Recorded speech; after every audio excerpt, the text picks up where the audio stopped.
of Holly doing her lifting. She went to a weightlifting comp last week. I get this right. I am really fucking proud of her. She's a little dot. She's what, 5'2", 5'3". She weighs about 63 kilograms. She's a little cannonball. She's solid. She's not fat, but she's solid. She did a 110 kilo back squat the other day. Yeah, it's ridiculous, isn't it? It is ridiculous. I mean, I laughed because it's still nowhere near mine, but that's not the point. She is stronger than probably most men of her age.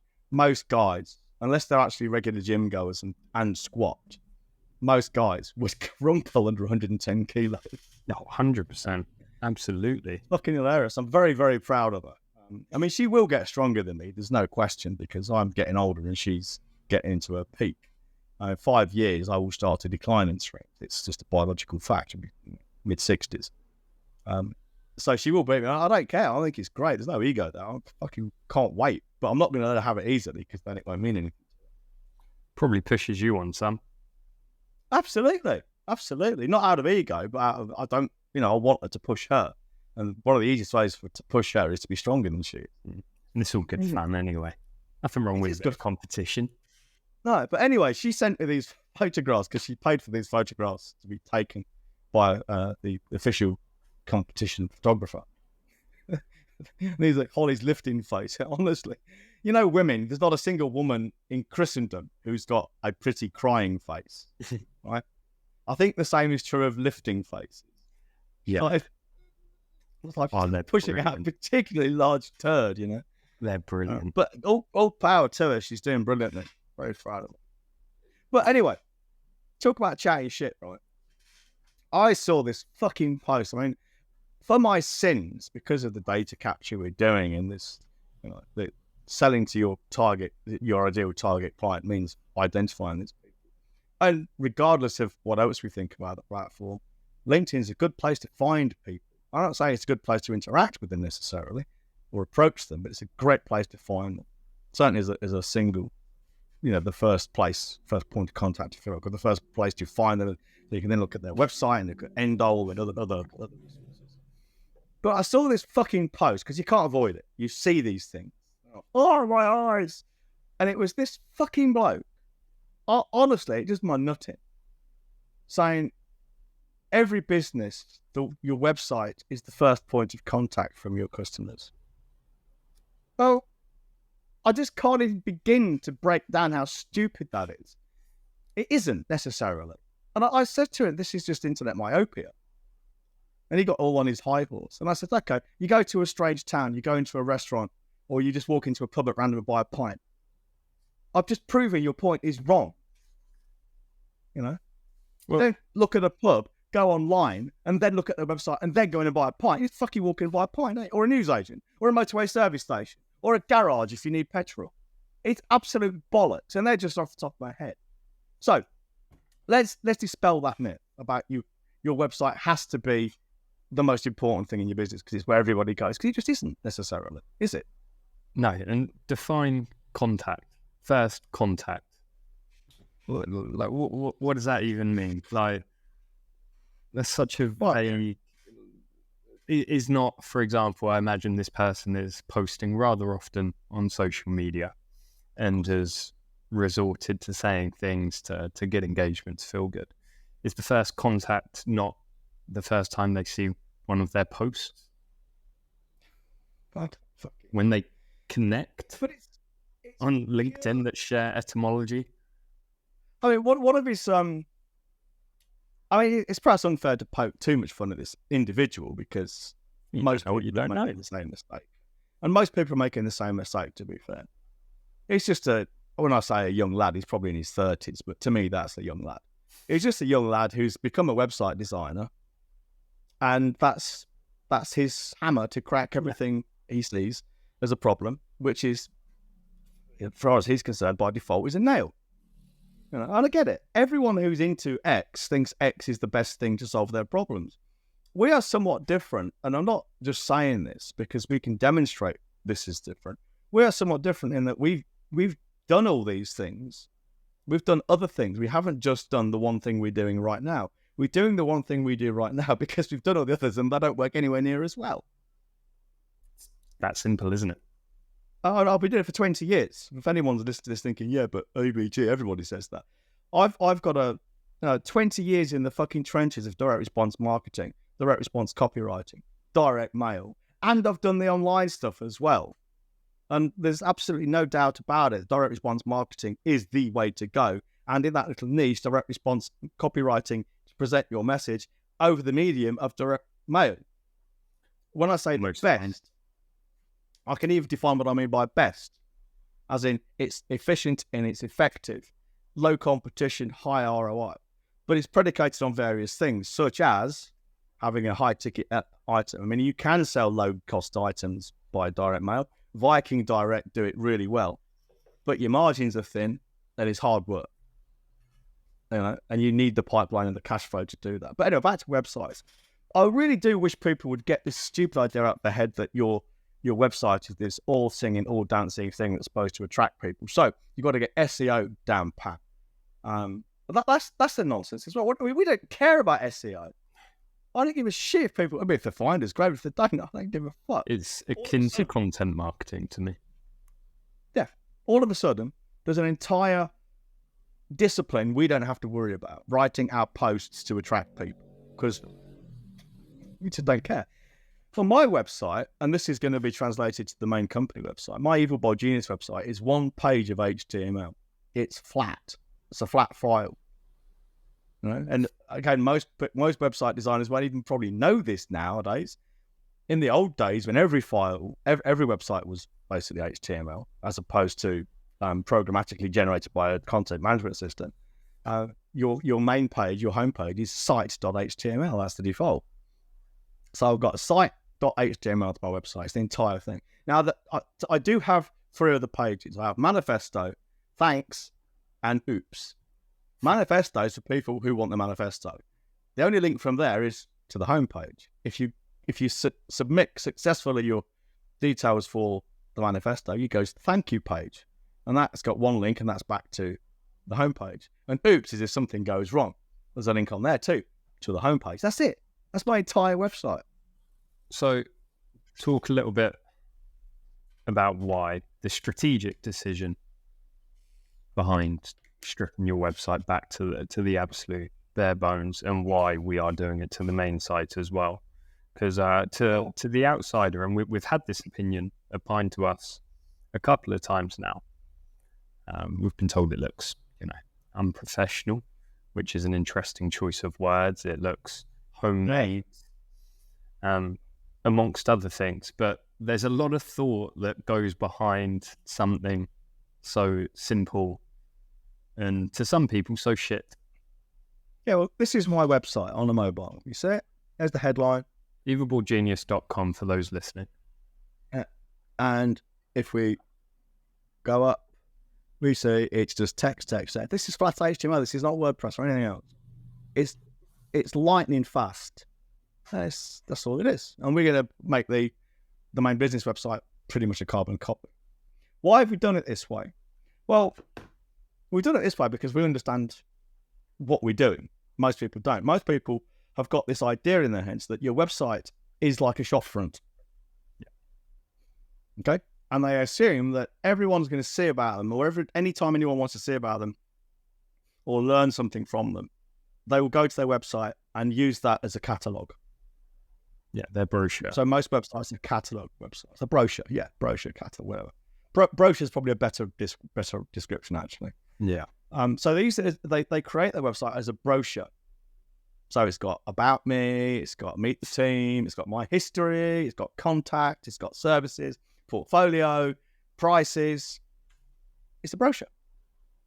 Well, no one really seems to stop and think, well, why are we doing this? Why? Yeah, and if they do, it's because so if people find us, everything's there in one place. Okay.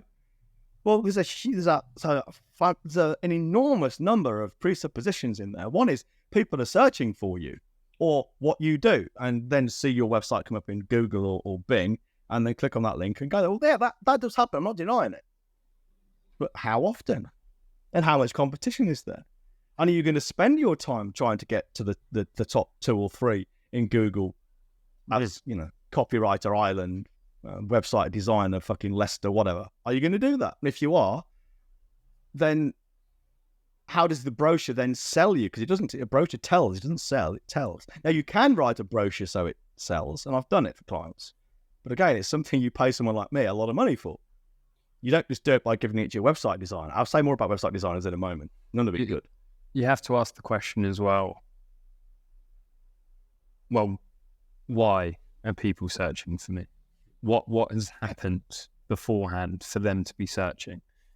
And if you go to evilballgenius.com, it's a very clear reason that someone would be searching Evil Ball Genius, John McCulloch, into Google and landing on that website is because of our direct response marketing that we're engaged in. So there's a very clear, consistent message that fits within the appropriate stage of the whole marketing and sales journey we're taking that prospect through. They will only, with a few exceptions, I suppose, because there might be some phrases in there that people will come up on Google, like the long tail. But the overwhelming majority of people who visit my website will do so because they have already seen something from me. So my website exists to filter people down to do one thing, get in touch with me. Only the right people. It's basically call, email, or DM me. Well, call or WhatsApp, DM or email. That's it. There's no other reason. There's no value there. There's no downloads. There's no option to sign up to a newsletter or anything else, which I could change, I suppose.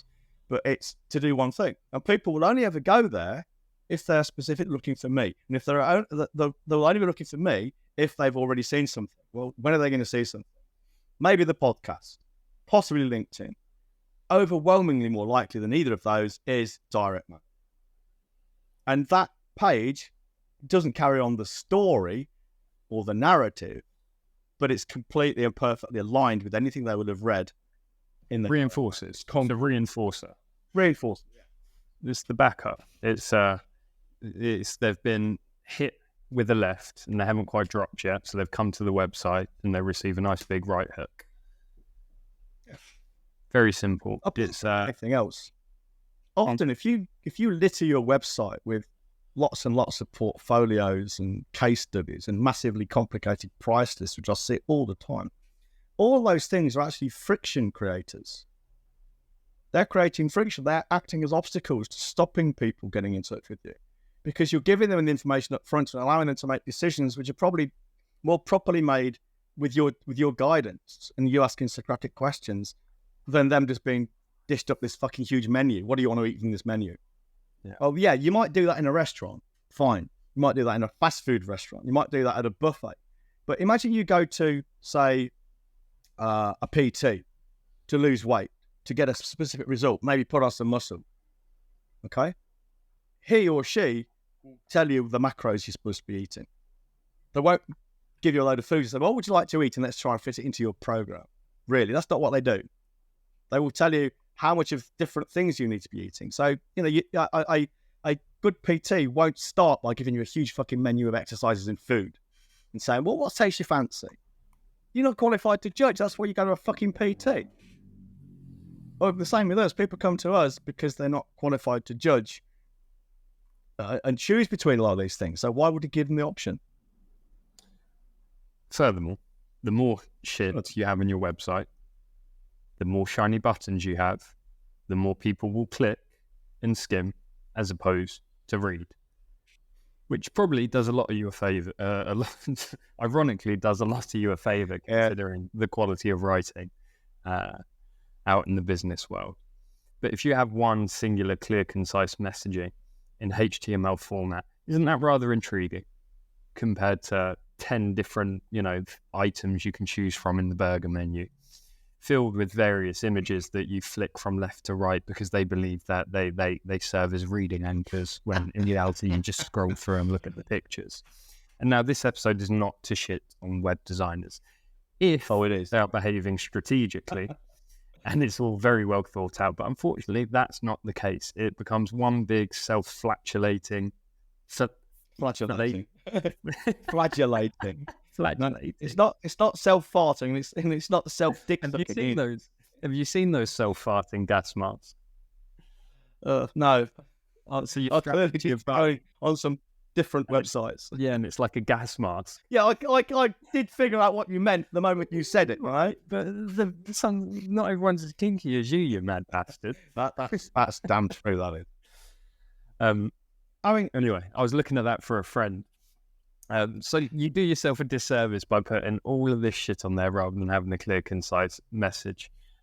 If you look at my website, for example, connorbenham.com, it has one function. If someone Googles me, it's like, yeah, I'm the guy at Wealthhead Business. And all it does is says, yeah, this is the company that I co-run with John. And it sends them to that website straight away. Does fuck all else. Very simple, very efficient. And in turn, it will too be a HTML website, but we have priorities and other urgent matters. I don't want to. Exactly. I mean, website designers, you says this episode is about slagging off website designers. I don't want to slag off website designers. It's not in my nature to be needlessly antagonistic towards people. You lied massively. But website designers, you need to understand this, people. They are pretty much, they're almost synonymous with graphic designers. They can put something together that looks pretty and is functional. It doesn't say anything about their ability to write compelling, persuasive marketing material, but they will tell you it does. You've pissed a lot of people off there.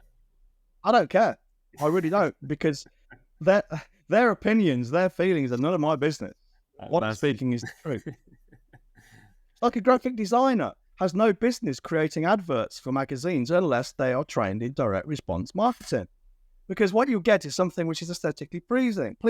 That doesn't necessarily mean to say it's going to be good marketing or good advertising. It doesn't. And they'll say things like the font's beautiful. Look at that, how the colour scheme, how effectively it all runs together. But does it get response? No. Graphic designers, unless they're marketers, are not marketers. Website designers, unless they're marketers, are not marketers, or fucking copywriters for that matter. That's a whole episode in and of itself. I think it's fair to say this whole episode can be summarized by saying, think a little bit more and act a little bit more strategically when it comes to everything in your business. Think critically. Why have you got your website? What's it supposed to be doing, and is it achieving that? And if not, how can it achieve it better? If people disagree with any of this, that's fine. It's your opinion. Just bear in mind that your opinion isn't necessarily fact. And then go and look at Warren Buffett's website. Yeah, that is just the biggest mic drop ever. The guy is a multi-billionaire. He's probably over $100 billion personal fortune. And Charlie Munger, who's sadly just died, the same. Go and look at their website, BerkshireHathaway.com, I think it is. Yeah, and then tell me that successful firms need these all singing or dancing websites. It's even worse than ours. Even worse than Mike's. It's a bunch of fucking links to PDFs that no one's ever going to read. Honestly. And then there's, is it consulting.com? The Kiwi guy, whatever his fucking... he sold that, but yeah, it was consulting.com, yeah. He sold that and it's gone back to the old website. They reinstated the old site. Oh, so they have, yeah. From the new owner of consulting.com. Fair enough. You're probably maybe thinking of samovens.com. Sam Ovens. Samovens.com, that's still simple. That's the inspiration behind my website. Samovens.com. Yeah, there we go. It's a single, it's quite reminiscent of the Google homepage, to be honest. Hi, I'm Sam Ovens, LA Dad, CEO at School, SKOOL. And then a link to the school website. Join my email newsletter here. I sold consulting.com in 2022. Old customers log in here with a link to it. That's it. Probably fewer than 50 words. It's the fun picture of him. It's functional, yeah. Well, I mean, I could cry for some of these, if I cared about any of these things. I could cry, theoretically, for these copywriters who say, I've left my job and I've started out as a copywriter on my own. Finally gone freelance. Really pleased to announce my website. You look at these things, you think, you've probably paid a couple of grand for that website. And it's, one, it's shit, and two, it's also the same as every other copywriter's website I've ever seen.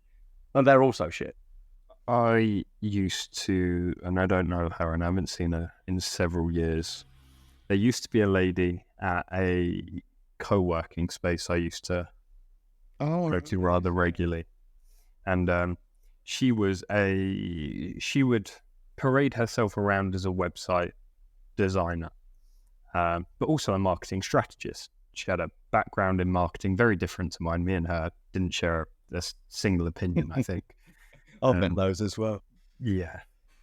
We got along, and she was like great. She wasn't one of those that got sour just because you had differing opinions. But yeah, we didn't agree on a single thing. So if you like our style of marketing, you'd hate hers. But hers appeals way more to the corporates, and she typically sold to people that were already inside companies because they met at like a big piss up. Or anyway, irrelevant detail. She used to sell websites for on average $8,000 a pop. Every client got the exact same Squarespace template website, pretty much the exact same copy, and if the copy needed adjusting, she'd pay her friend £200 to do it.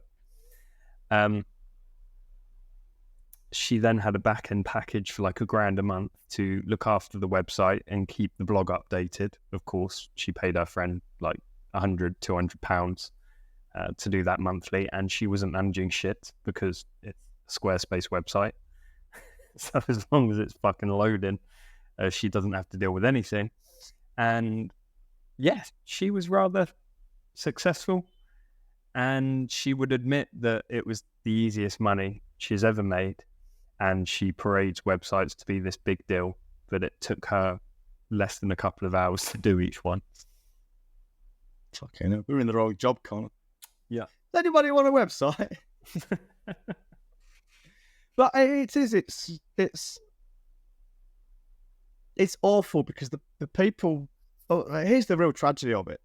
The people who pay for these websites, the websites won't actually do anything for their business, almost certainly. But they'll never know it because they're not measuring and tracking. They don't understand any of this stuff. So they'll just keep getting more clients, and they'll keep getting business, and they'll assume the website's somehow involved. And it really isn't. I mean, the only reason we've got websites at all, the only reason we have them existing in the first place is for defensive reasons. That is, so people do search for us, they will find us. They're not central to our strategy or anything else. No. I mean, obviously, if you're selling stuff online, then you've got to have a website that's capable of doing that. I'm not denying that for a moment. There's several great websites to talk about. I love the Berkshire Hathaway one because it's built strategically, I do believe. You know, they don't really want people reading all of those reports. They actually want them turning up to their annual AGM meetings because they famously turned those into the only event that anyone would want to go to in that world. It's low effort, it's low maintenance. Another amazing website that is infinitely more complex is Amazon. It's perfect. It's completely built for purpose. Beautiful website. It's incredible. If you sit down and look at that website, everything. Yeah, I can say that with confidence. Everything is there strategically. Colors. I could talk for a long time. I could talk for a long time about the Amazon website. So, I just wanted to point that out to say we are not saying all of you need to go out and have a black and white HTML website. We are asking you to build one fit for your strategic purpose and needs. I mean, another great one is there's a firm just down the road, middle of buttfuck nowhere, Fanning Skip Hire. What's the landing page? Do you need a skip? Yes. No. It's probably even worse than that. It is a scan of so it's an image of their brochure. I showed it to you before. Oh, I love it. That's it. It's not even a technical link to email them. You have to fucking type the email in. Guess what? When you want to hire a skilled skip from them, they're fully booked. You have to wait a couple of 3 weeks. There's one in my yard now, not mine, it's the farmer. But, you know, and that's their website. It's someone, well, we need a website, just fucking scanning this. So that gives a lie to the idea that you've got to have a beautifully crafted website that's functional and allows for him to do this, that, and the other. First point of contact. Fuck off. This is a scan of a paper fucking flyer that they put on the windscreens and something, and that's their website. And here's the thing, I've used that website to get their phone number and get in touch and order a skip. So it works. That's all they need. It's fucking brilliant. I heard your calendar reminder. Don't worry, we won't go on too much longer. Yeah. There's one more rather shocking decision that we make without even talking, because it just makes strategic sense. Like there's a lot of these things that happen in the business that we don't even need to speak about, because to us there's one clear right answer. So for us, when we were discussing the website, we want clear, simple, cut through the shit, fit for purpose. With our recent marketing activity, that makes sense to move it away from the current wellfedbusiness.com, very plain website, to the HTML and style of Evil Genius. Anyway, at the beginning, when we were in the process of making wellfedbusiness.com even plainer from its original form, we chose to omit what we call the wall from the burger menu, from the menu at the top, because it wasn't the right message at the right time. And for those confused as to what the wall is, I'm not going to give you, I could give you the URL. I'm not going to think about it. John can make that decision whilst I'm talking. It's a big fuck off page with, I don't know, how many testimonials do you reckon, John? Hundreds. Hundreds. And again, we've had a couple of people saying, you've got testimonials, in one place, that they're not on your website. No, that's a big oversight. You've overlooked that on your behalf. Oh no, you silly sausage. We deliberately left it off the homepage because it's just noise. They're not even, we don't believe the people on the website are even fit to judge our testimonials. The people that see our testimonials are the ones that we have triaged, pre-qualified to some extent. Right message at the right time, not every message at the complete wrong time, all the time. But that may shock people, because that's a big truth in the world of websites. If you've got to have something, it's a way to contact you and your testimonials. Otherwise, you're shit out of luck. Some of the easiest money I've ever made is doing website critiques for people. They're 1,500 quid a time, and they last about an hour, but they're all the same for me. They are trivially simple for me to do. So it's like 1,500 quid for an hour's just sitting there talking shit about the shit websites. Tell them how to fix it. What I do for them. Anyway, I think we've done it, darling. I've got nothing more to say. No, I will just say one thing, and everything funnels down to this point. Pay the right people for the right job. Yeah, don't take marketing and sales advice from your website designer or your graphic designer unless they're qualified to give that advice.